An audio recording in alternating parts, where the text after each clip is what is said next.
was the last time Oprah actually spent time hanging out with a working class person in America? She's on her Montecito estate with one of the most beautiful mansions known to man. And that is why she did not follow up with Kamala Harris in response to that stupid gun question with, well, you're on camera saying that you favor mandatory gun buybacks. So how would that work? The Oprah enthusiasm worked when it was genuine.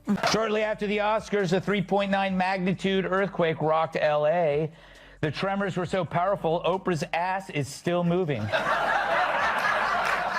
Why would you laugh at that? That's fat shamers. Remember when Oprah was untouchable?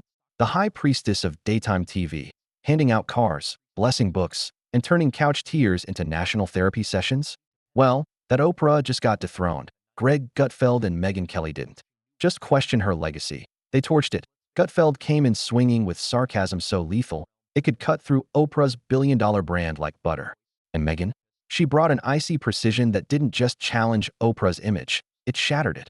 When she first hit the scene in like the 1980s and she was fresh out of Chicago, she was in Chicago for the launch of her national talk show, she was something electric and interesting and authentic, you know? I miss fat Oprah. She was just genuine. Now this thin Ozempic Oprah has lost, along with the pounds, her heart, her sense of authenticity. And what we're getting these days is this cleansed elite billionaire version who wants to scrub the record of facts. It's true, the Harris interview did feel like a very special episode of Oprah, but instead of everybody getting a new car, everybody got an aneurysm. What did they expose? Let's just say, the cracks in Oprah's empire aren't just showing, they're spreading. Oprah Winfrey once stood in front of a room full of billionaires and had the audacity to say, being rich is hard. And somehow, no one laughed her off the stage. Honestly, that moment alone should have earned her a Lifetime Achievement Award in comedy. But here we are again, watching the queen of luxury and lip service cradle her diamond-encrusted chalice, preaching humility to the masses like she's just one of us that you'd think after decades of selling gold-wrapped self-help fairy tales. We had a week of women getting up there and trying to get us to feel sorry for them. To Oprah, literally one of the richest people, forget women, one of the richest people on earth, and talk about, in part, the misogyny and racism she's faced from the country that made her a 2.6 billionaire. Oprah's still here, and now she's managed to do the unthinkable. Irritate both Gutfeld and Megyn Kelly enough to tag team her fantasy world like a wrecking ball dipped in pure, unapologetic sarcasm. Because when Oprah speaks, birds weep, flowers bloom, and stock markets tremble, or so her superfans would have you believe. But lately, Oprah's spiritual TED Talk persona is starting to sound like a self-parody, does she? 5 words, Oprah's list of favorite things. So Oprah released her annual list of favorite things, and as usual, there are lots of expensive stuff. $1,000 pizza oven, $590 drip coffee maker, $80 of luxury salt. Sadly, no proposal from Stedman. Oprah hasn't evolved into a guru. She's become a luxury brand contradiction, wrapped head to toe in designer hypocrisy. Enter Megyn Kelly. Armed with her signature, "I've had enough of this" squint and a resume full of media war scars, ready to dissect the empress of empathy with cold, journalistic precision. And the moment she did, you could practically hear the Botox freeze across Hollywood. Because let's be honest. Kat, do you think she went over this first to make sure it wasn't too extravagant? You're missing the best one. What? Okay, it is a little journal, and it's called I'm Dead, Now What? Important information on my belongings, business affairs, and wishes. Hand this to someone at Christmas, I dare you. Someone who just discovered Oprah's selling a $400 gratitude journal.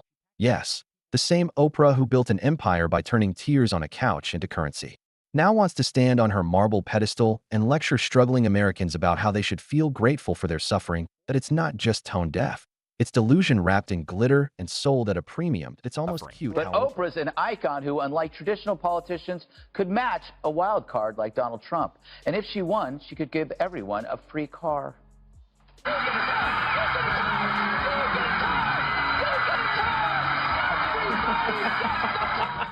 And how different is that really from most Democrats. Oprah doesn't experience poverty. She curates it, like it's vintage, like it's chic that she's turned other people's pain into Emmy gold, rebranded it with uplifting slogans, and served it back, along with overpriced herbal tea and a discount code for spiritual clarity. But this time, Megyn Kelly wasn't buying it. Not for a second. Because watching Oprah pretend she's still one of us is like watching a Kardashian give farming advice. The disconnect? Cosmic. This is a woman who travels with a full-time entourage, chefs, stylists, wellness shamans, and probably an emotional support yacht.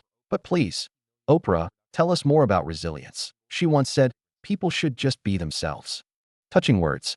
From someone who hasn't been herself since 1995, she's not a person anymore. She's a brand with a legal team, a lighting crew, and a fragrance line.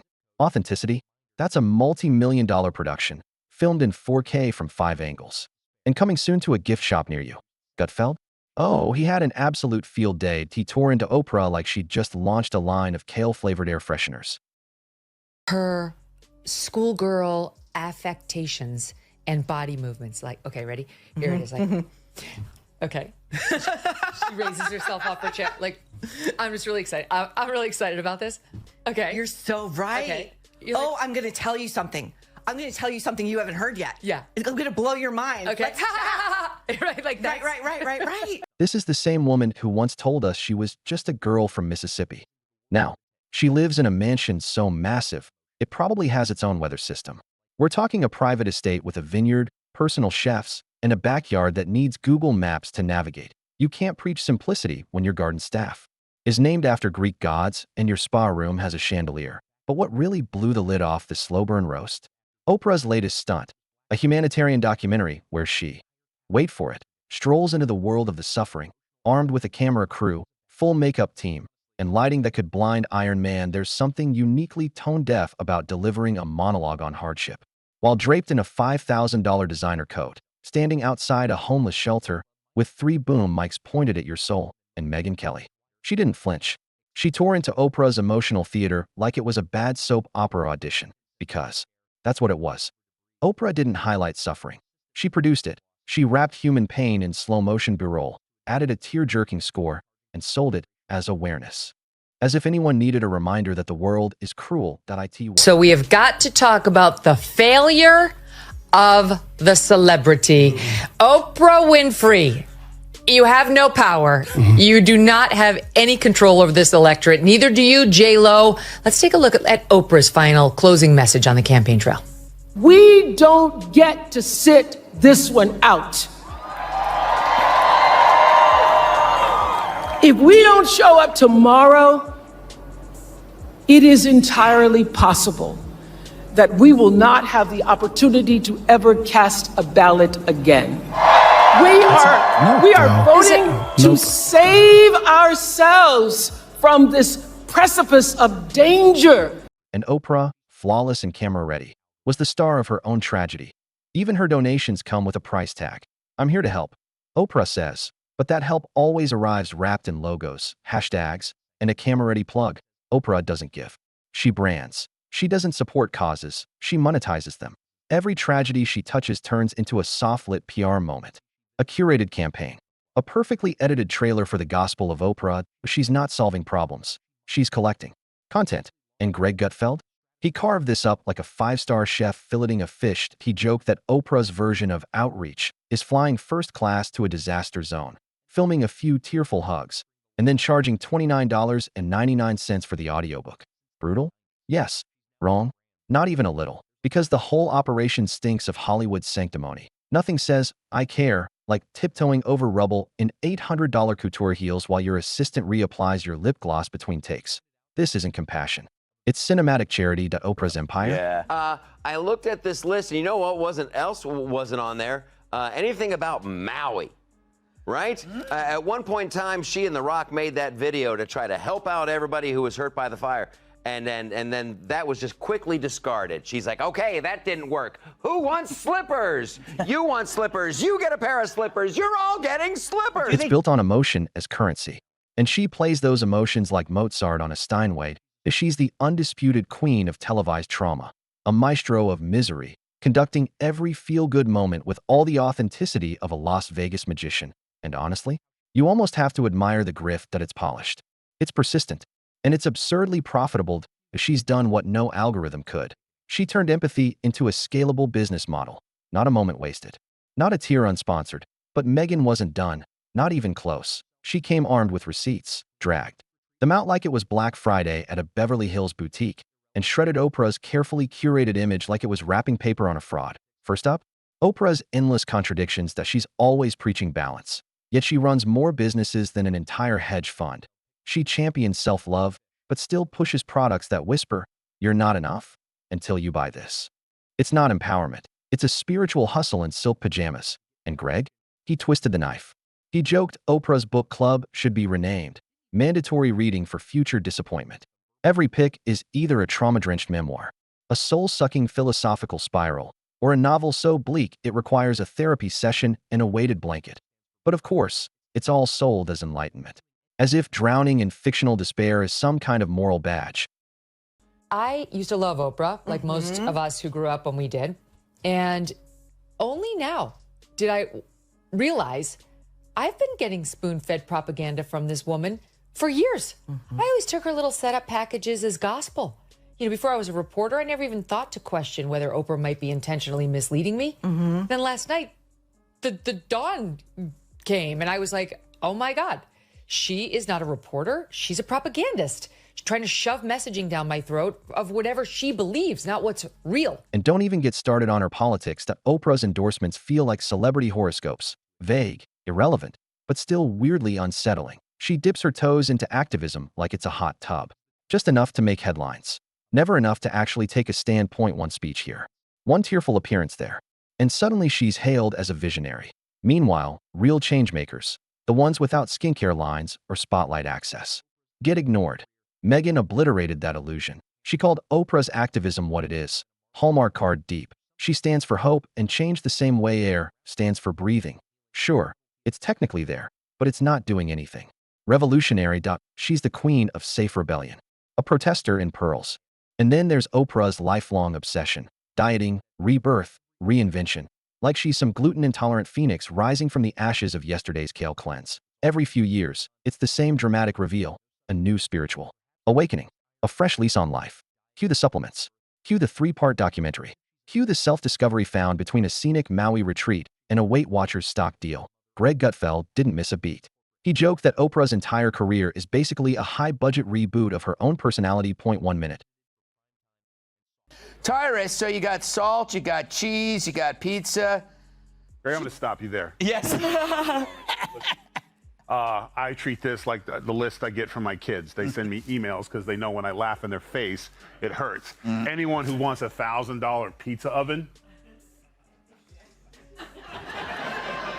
you're going to get what Kat picked out. Like, that's the greatest gift you can give somebody because you can't return it.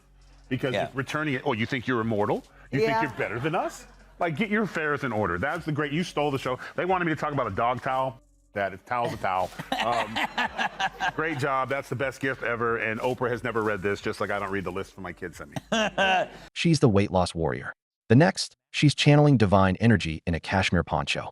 Then she's moderating roundtables on racial healing. With all the subtlety of a fortune cookie wrapped in a TED Talk, she reinvents herself more often than most people change their Wi-Fi passwords. And yet somehow, through all of it, she insists she's relatable as if the average American has time to pause and soul search because their private chef called in sick. Watching Oprah pretend she's still part of the everyday struggle? It's exhausting. Her version of roughing it probably involves a room service delay and a missing eucalyptus-scented candle. And Megyn Kelly? She ripped that mask right off. She shredded the illusion with surgical precision, slicing through the fluff like a hot knife through branded vegan butter. She reminded everyone, Oprah's world is not our world. Her obstacles are curated. Her pain is produced. Her struggles are edited for prime time, backed by soft piano music and a lighting crew. Oprah doesn't survive adversity. She packages it and sells it and profits from it.so when she preaches humility and hardship.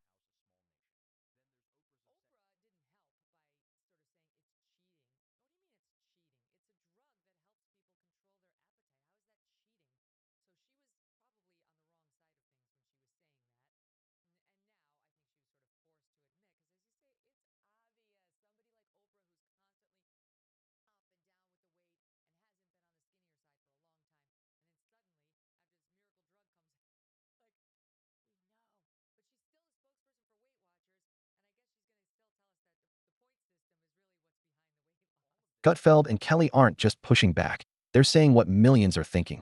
This is an inspiration.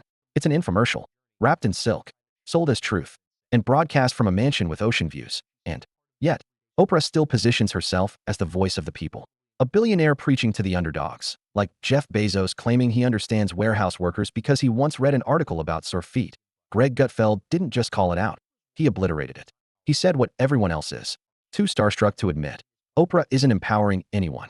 She's selling the illusion of empowerment. She did it out of sheer exasperation, because watching Oprah play Mother Earth while raking in corporate millions from branded candles and gratitude journals is like watching a movie that refuses to end, even though the plot wore out years ago.so the next time Oprah tells you to embrace the journey. Just remember, her journey comes with a private chef, an on-call therapist, a glam squad, and an Instagram filter strong enough to resurrect. Of Oprah's entire persona is how flawlessly she masquerades as a beacon of struggle and self-discovery. While lounging in a marble bathtub the size of Rhode Island, she doesn't walk through crises, she glides, with a camera crew in tow, herbal mist trailing like divine aura, and every ounce of her compassion scheduled in advance. Her empathy, lit to perfection, stage left, soft glow, zero wrinkles. This is an inspiration.